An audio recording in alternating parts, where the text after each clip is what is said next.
I want to do a very simple proof. I hear this from my family members. We can't go high enough to see the curvature. Okay, here's Google Earth.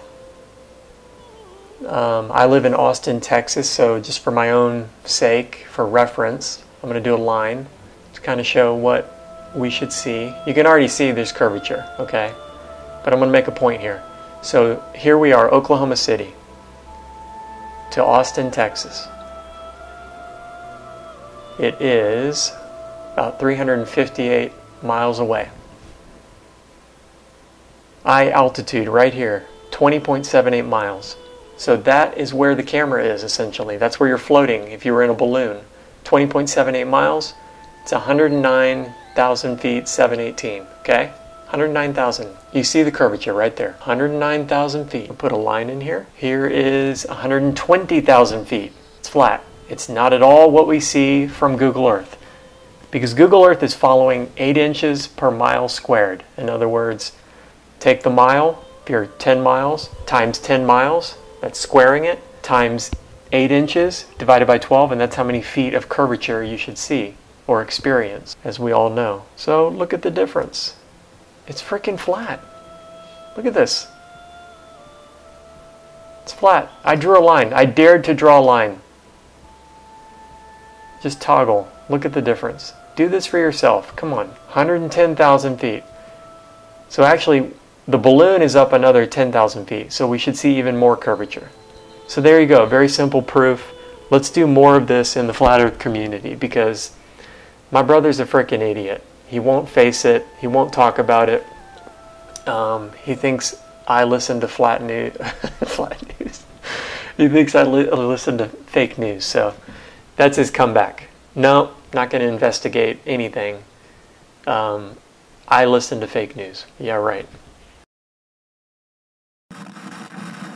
People started posting on our social media, hey, check out this, flat earth this, flat earth that. And I refused to even click on one of those links. I would delete them. And I even banned people from posting that would put repetitive garbage like the earth is flat. Finally, a researcher that I trust said, hey, Dave, just watch this video. And I watched the video. Then I watched another one.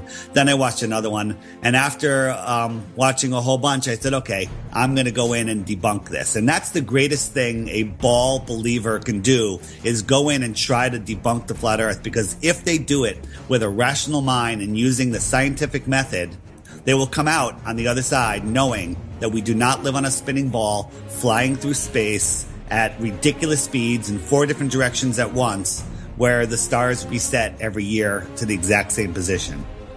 What's really embarrassing is I realized the world was flat and I still believed in NASA. And the only reason for that is because I never looked into NASA. And then someone said to me, you know, you believe NASA's real? And then I realized that I'd never questioned NASA.